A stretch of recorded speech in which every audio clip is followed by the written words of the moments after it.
We will now move to the question and answer session. I see there is a good number of questions flowing in.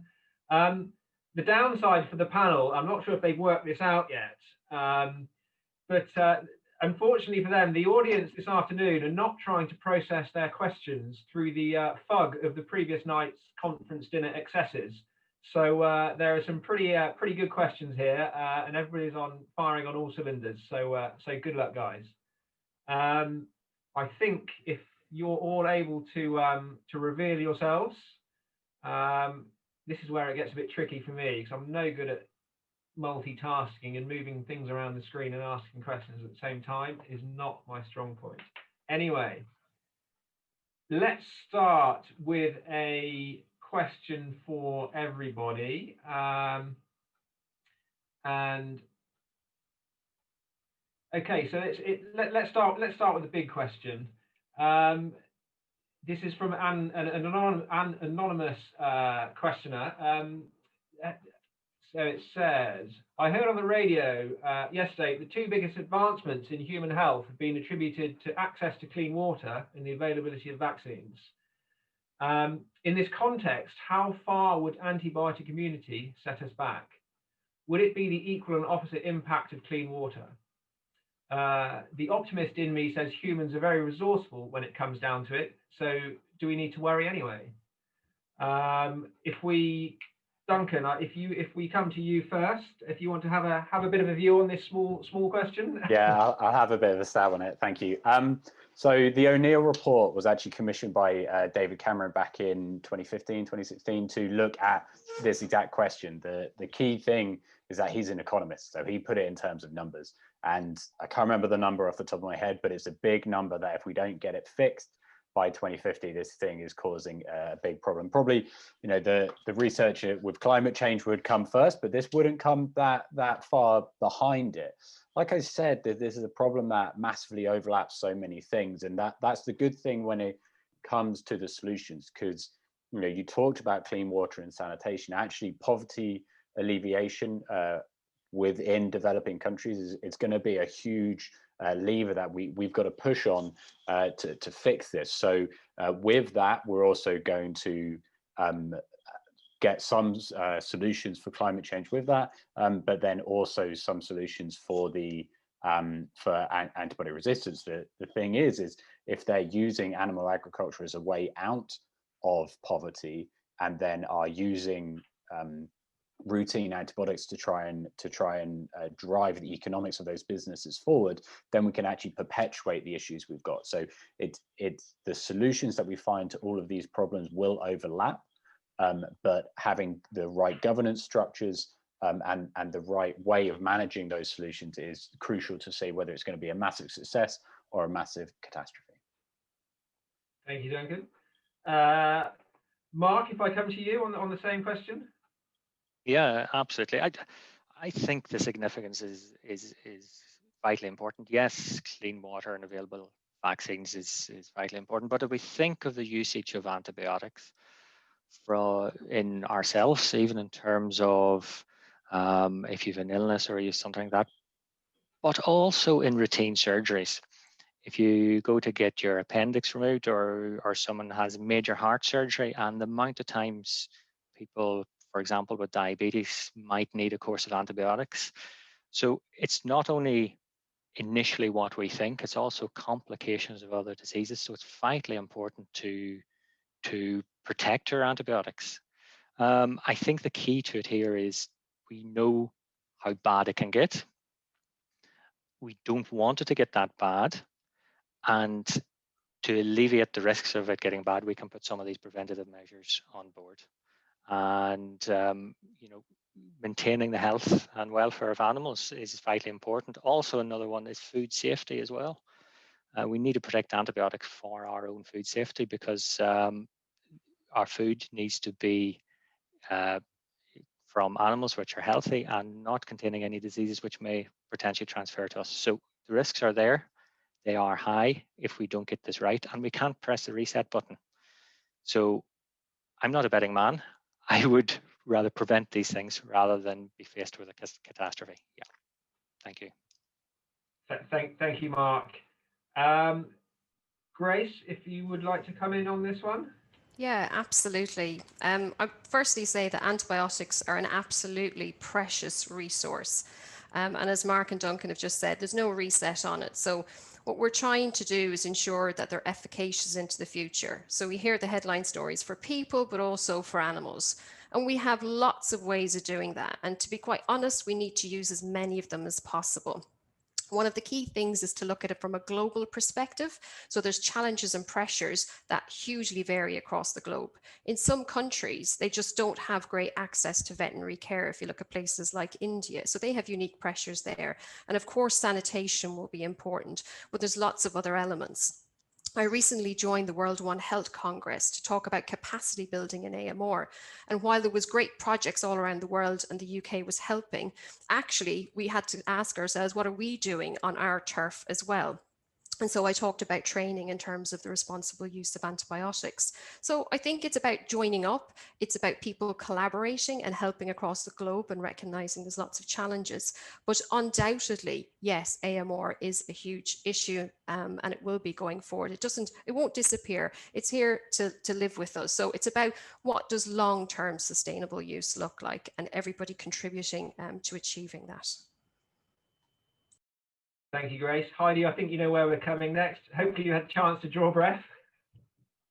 Yes, no, thank you. I mean, really I'm echoing the same messages. The only difference I would say is there was the 2014 WHO report on the where it was stated to be the biggest threat to human life by 2050.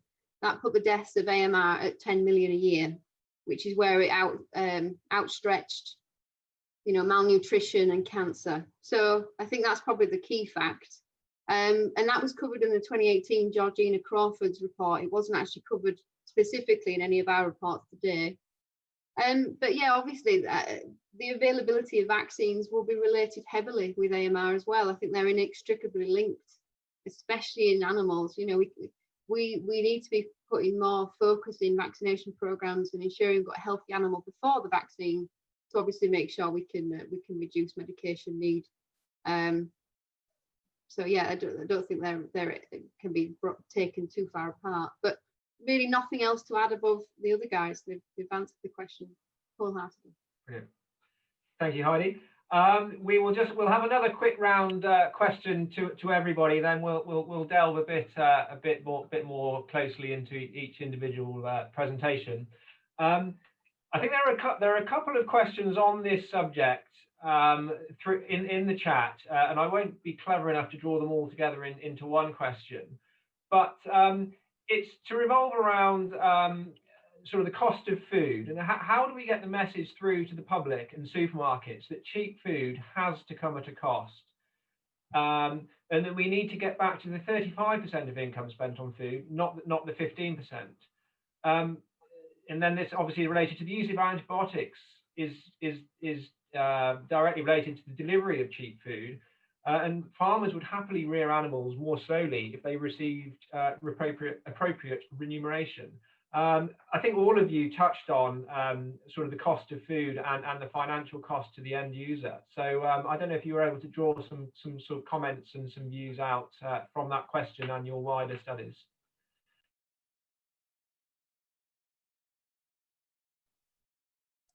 I can jump in first. Yeah, it's like the $1 million question, and probably more than $1 million within agriculture, as to how we fix the issues around declining proportion of income spent on food.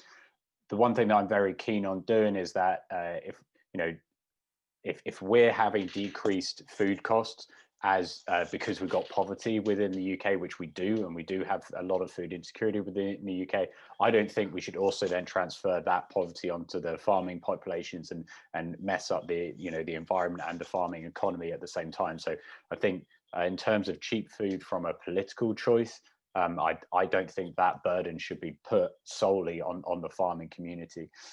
In terms of this kind of supermarket education, kind of driving consumer knowledge from that point of view, I think it's a really risky game. I mean, supermarkets have done a tremendous job with antibiotics over the last sort of five 5 or so years, that they've really led the industry forwards.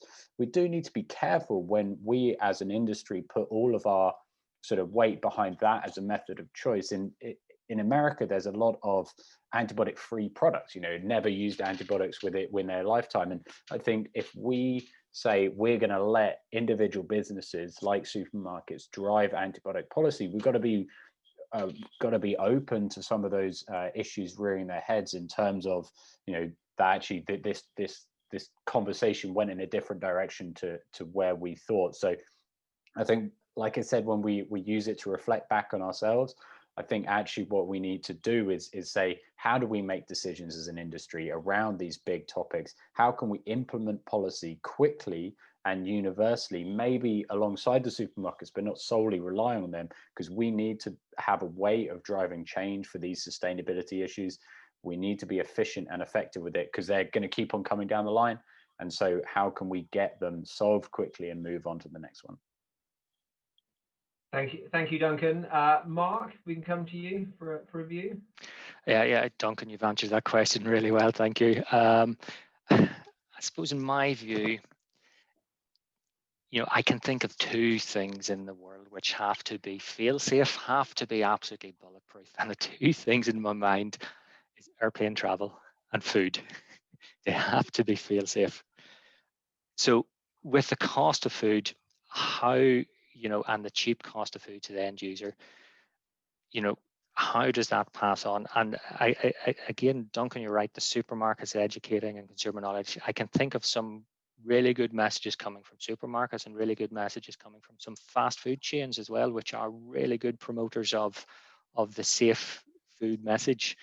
When I think about my travels to France in particular, how do you get people to get this mentality, this ingrained responsibility, this ingrained connection with farmers, that they want to eat food which is sustainable, they want to eat food which is healthy, they want to know about their food, they want to know about where the cattle are reared. So, and I even see this when I was talking to people who live in cities. They always talk about, in France, my father or my grandfather was from the farm, and they still maintain that farm connection. So is it education of kids in terms of knowing about their food and knowing the issues and wanting to make a difference? It's possibly one of the solutions. I do find it quite pulling me in both directions in a way. And Duncan, you raise a great point about some of the food poverty as well, because food does need to be fail-safe. It needs to be expensive. We need to remunerate our farmers and everything like that. But yet it is pulling me in another direction as well, because it does need to be relatively affordable for those people who are in food poverty as well. I don't have an answer. I do think education of people and getting to know more about food and these issues is important, and for everyone to have a responsibility as well, and not bringing in food from other parts of the world which don't meet these standards as well. Thank you. Sorry. Thank you. Sorry, Grace. Thank you, Oliver. I think, yeah, they're fantastic points already made. I suppose I would just add that tackling an issue such as this, which has clearly been identified and is a major issue in terms of the cost of food, to support people that really can't afford it, to think about the nutrient density. Government work such as the Henry Dimbleby work on food, really looking at a root and branch approach to how we supply food in the UK and how it's used, I think would be really important, really going back to basics and thinking about what those levers are. I think I probably take it for granted when you grow up on a farm and you eat most of the food you grow and you understand it and you have a connection towards the value of that, you forget that actually for a great many people, they just don't have that connection anymore. And I think we have to really recognize that, because most of us are in our echo chamber here and we truly understand that it's in our DNA. But actually most people that go down visit their local supermarket have never had that experience. So I think it's really understanding and having empathy from their point of view so we can begin to make progress. But also we know things like food waste is a major issue. I think we waste probably half of all the food we produce, and we're all probably eating a bit too much. Not wanting to sound like a nanny state here, but you know, it's about the nutrient quality. So I think a root and branch approach, I'm interested in Henry's work and see how we can all play a part in tackling this and beginning to change things for the better.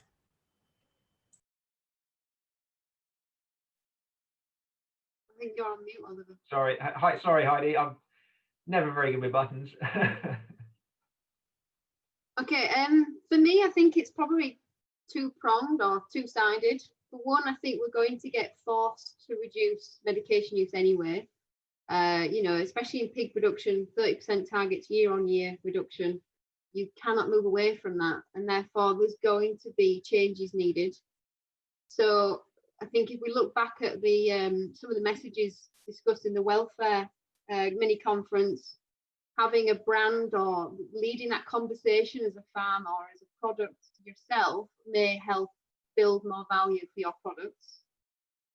When I was traveling, obviously, America is a major area, no antibiotics ever, or these approaches, in some cases, are seen as sustainable, in others not. You can't get the whole herd of pigs to be antibiotic free. And there's different descriptions of antibiotic free. So whether the breeding herd still receives antibiotics or whether they receive them until weaning, these are all different approaches. But whether that fits for the UK market isn't quite as clear for me. You would need a processor to pick up on it and run with it, such as what Tyson did. But actually, they do receive quite a large monetary value from that chain. I can't go into what that number is, but it makes it way more worthwhile for them, even though they only get about 80 to 85% of the pigs produced into that system, because obviously for welfare reasons they're not stopping medication if it's needed. They have obviously a process in place where they use less medication overall. So there are lots of ways we could look at it, and I think it's up to the individual producer to review what works for them. But in my mind, I would be looking at producing a product that was more valuable. And if that meant selling it outside of the UK to places like Japan, where they want no antibiotics in their pork, then that would be something I'd have to try and put in place, rather than just, you know, being taken by the tide of lower cost production but harder targets to meet. Smashing. Thank you, Heidi. So to take it down to a bit more of a practical level, a bit more of a micro level, this is a question from Frank Tomstone. And it is directed towards Duncan and Grace, I believe. So when a farm has had a vaccination program for several years, how do they decide and dare when to stop? And I think that's probably something that is very relevant to a lot of people. So I don't know whether Grace, whether you want to tackle this one first off. Sure. First and foremost, I would say, well, it depends on what you're vaccinating for. So you'll be very well aware there's various endemic disease control programs ongoing.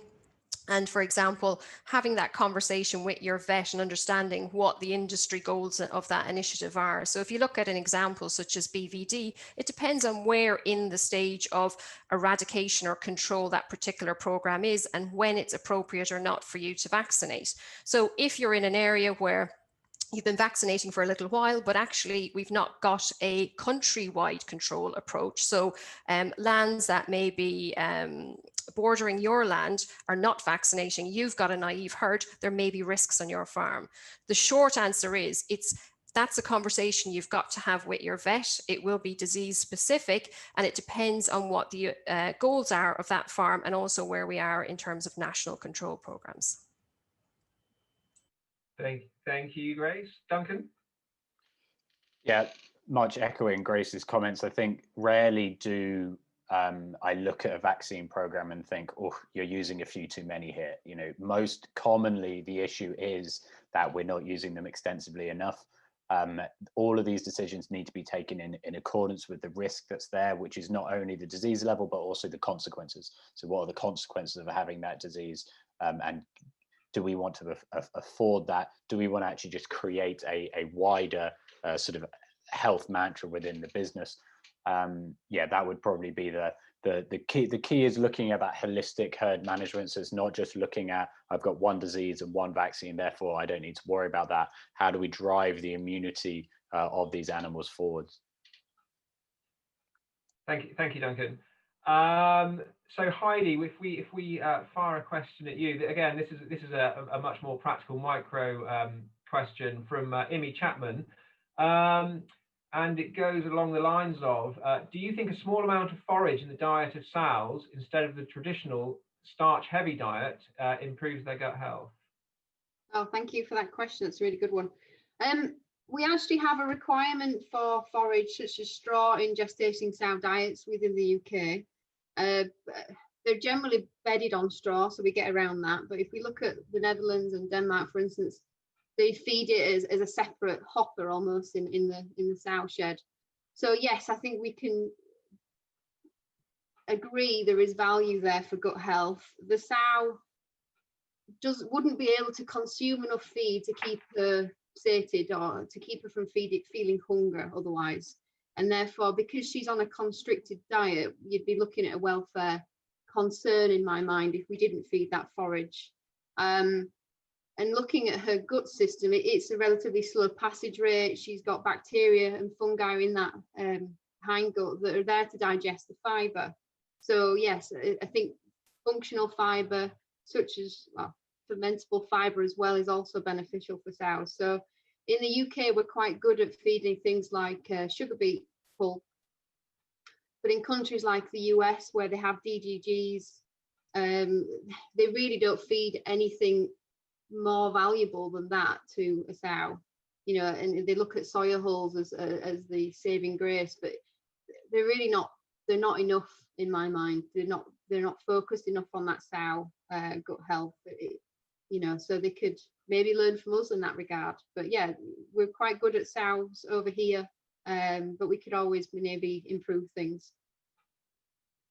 Thank you, Heidi. Mark, I'm sure you will have deduced that the next one's coming in your direction. This is from Matt Turner, and Matt has very kindly used lots of acronyms and weird and wonderful words to confuse me, but I shall do my best to read it out so that you understand it.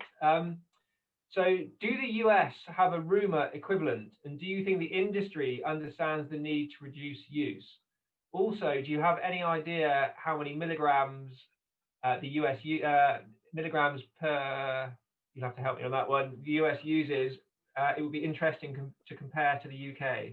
Does that make sense to you, Mark? Yeah, I can explain some of them. Thanks, Matt. A good challenging question. I mean, I suppose I was, not to make the excuse, but at the very start, I was very focused on something which was happening on the ground and making a change in nutrition to the farms. So in mine, I'm not too sure whether there is a direct RUMA equivalent. That's the responsible usage of medicines in agriculture, RUMA. I'm not sure there's a direct equivalent. I do know that there is a national antibiotic resistance monitoring system in the US, and it's a collaboration between the CDC, which is the Center for Disease Control and Prevention, and the US FDA, which is the Food and Drug Authority, and also a couple of other organizations as well. And I have read a couple of reports when I was researching and writing my own report that have said that the US uses, you know, if you're talking about direct comparisons, the US uses, one of them says 2 to 3 times the amount of antibiotics to the UK. Another one I've read said 5 times. Another one I've read says 8 to 9 times. Simply being on farm in the US and being on farm in the UK, I would suspect the latter is maybe true, but I don't know of any good direct comparison. That is the thing, you know, monitoring in different usage, antibiotic usage per head, antibiotic usage per kilo of meat. You know, there's lots of different methods. So I do think we can do better there, and RUMAS did a very good job. You also asked, do I think the industry understands the need to reduce antibiotic usage? In the US, yes, but I asked this direct question to them, and it was an interesting question. And I asked this direct question when I was standing beside the pallets of antibiotics. And this was to the research unit on the feedlot I visited. And they said, yes, we understand the importance of reducing the usage. However, we are not the worst at it, was their answer. And they quoted some examples of other countries which are worse. Now, to me, yes, I understand where they're coming from, but if I travel down a motorway at 80 miles an hour and get caught speeding, my excuse is not, well, someone else was doing faster. We all have our part to play, and we all must play it. And it's not just nutrition. It comes with Grace's talk on medicines. It comes with management, and it comes with genetics as well. And it's this triad to do all together. So the big picture is no one thing can solve this, and we all must work at it together. Thank you, Mark. If we move to a question now from James Black, and I think this was it was sort of inevitable that this would get linked back to the COVID crisis at some point. So reading James's question here, you've all recognised that microbes do not respect international borders, and the latest COVID crisis has demonstrated this all too well. Mark, you highlighted that US is still wedded to antibiotic use in growth promotion. Grace, you highlighted a similar policy, similarity on policy with New Zealand, excuse me. Heidi, you highlighted antimicrobial resistance too. Now, we all live with international trade, so how will each of you use your Nuffield experience to influence policymakers to ensure that antimicrobial resistance gets the formal recognition in future trade agreements? Now, that is a huge question with lots of different angles. So if we can go round, Grace, if we can pick on you for this time to kick off, and then we'll go around the panel. Wow, that really is a juicy question, Oliver. It is. Thanks very much. So they're talking about how the question relates to the crux of it, how you can influence policy in relation to trade. Well, on this day last week, the agricultural bill became an act of parliament. It received royal assent. And so we have in place our legislation going forward. You will have seen in the press, many people I'm sure that are listening in to this today, the back and forth and the huge battle we've had in terms of enshrining into that in a legislative sense, protections in terms of standards for British producers. And although we do have the Trade Commission now in place with a little bit more strength behind it in terms of reporting back on standards, that would, something like this would be in the scope of that commission.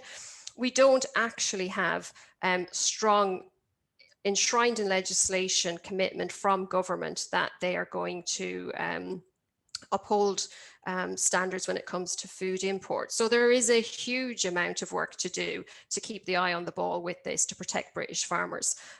We're going to have to keep close eye on the trade bill to see if anything else comes out there, and also look at other pieces of legislation such as the Environment Bill. I'm very lucky in my work within NOAA that I get to interact in terms of consultation with these various pieces of legislation. And I will absolutely make sure that I put British farmers first when it comes to upholding health and welfare standards in terms of the imports of food into this country, and really allowing British farmers to capitalise on the progress, the fantastic progress they've already made. Thank you, Grace. Heidi, if you would like to tackle this one, it'd be great to really understand how you think you might personally be able to make a difference as a result of your Nuffield studies as well. A bit of a poison chalice. In my mind, I work for a global company, and actually I would support the producer in making their own decisions for their own value. I don't think we can sadly rely on the government to protect us as a UK industry or UK farmer. So I would be sort of suggesting to them that, they need to push for their productivity and their margins, and if that meant to look for other markets, then to do that. I mean, I'm not close to policy, as you may have guessed. Grace, Duncan, Mark, probably even closer than I am. But I would be focused on that. What can you do as a producer to look after your own business? And I don't think that's relying on the government to protect us in a sense. I think, we're going to have to make changes, and therefore you know, we need to act with our best interests in mind. Thank you, Heidi. Duncan? Sorry, Mark. Yeah, go Duncan. Duncan. Okay. Yeah, there's a few things here. I think within the antibiotic dairy sort of situation, we do have these changes coming up fairly soon around the implementation of this benchmarking. So I want to do all I can to try and help the teams within AHDB and some of the other groups that are working on that to get that right, because that really does need to be implemented as soon as possible. And I think when I talked to my around leverage, this is so crucial, because I think we do need to have good solid voices and use them. I speak every farmer I speak to, I go, you know, if you want to drive change, you've got to make your voice heard. So in every single meeting that I go to and every single person I talk to, I really bang this drum about how we've all got to use this as much as possible. You know, the US, going and speaking to the USDA, it was intimidating how slick, how organized, how efficient their lobbyists that feed into national policy and often exchange between the two organizations are. You know, they have networks across the entire country feeding voices and opinions into that. I think we need to, and there was another question sort of similar around sort of US administration. I think we need to know that actually the US agricultural industry is a big is an industry, and it churns through a lot of money and a lot of power in that sort of legislative arena. So we really need to unite as an industry to try and combat that, because it's a scary beast that's coming our way. Thank you, Duncan. Mark? Yeah, I'm going to answer this quite simply and say I'm going to seize every single opportunity to convey my passion about this topic with everyone I meet, because you never know who you meet, where they sit, and what influence they have. And be that within working for Trout Nutrition as a global company, and all our feed mills that we talk to all over Ireland and in Northern Ireland, but also within society as well. And next year, I'm British Veterinary Association Northern Irish Branch President, and even already, as in 2 weeks ago, we've had a meeting with the Minister for Agriculture in Stormont, Minister Poots, and I took up the antibiotic chalice and I spoke about antimicrobial resistance, and I've mentioned the word Nuffield, and I've mentioned and talked about my travels to him. So all I can say is every single opportunity I will raise this point for the protection of antibiotics, for the good work we are doing in comparison, and I've mentioned this, in comparison to other countries, and how I feel our producers are doing such a good job, and it's vital to protect them and give them the remuneration that they deserve for doing such a good job. Mark, thank you. If that wasn't on message, I don't know what was. Amazingly, I've only just looked at my clock at the bottom of my screen. We're at 1:30 already. If everybody's willing, I will just have one short round of questions, just one each, very, very quickly, and it is just a little bit of a based on Helen Brooks's question, but just expanding it slightly. What is the one take-home message that you, as a panel of presenters today, just in 1 or 2 sentences, want to hit your audience between the eyes with? What is the one thing you want us to absolutely take home today? And I shall ask that one to Grace to kick off with. Bad luck, Grace. Thanks very much, Oliver, as I'm scrambling in my head. No, it's actually very clear to me. If we want to drive best practice in all medicines that we use on farm, let's absolutely hit the nail on the head with animal health and welfare. That's the prize we need to go for. But to make it happen, we need to be really strategic, and we're missing a trick if we don't coordinate in terms of the 4 countries. We can allow implementation and strategies that are appropriate for each country, but actually to sell our product abroad and to really strive forward with progress, we've got to coordinate at the highest levels. Thank you, Grace. Mark?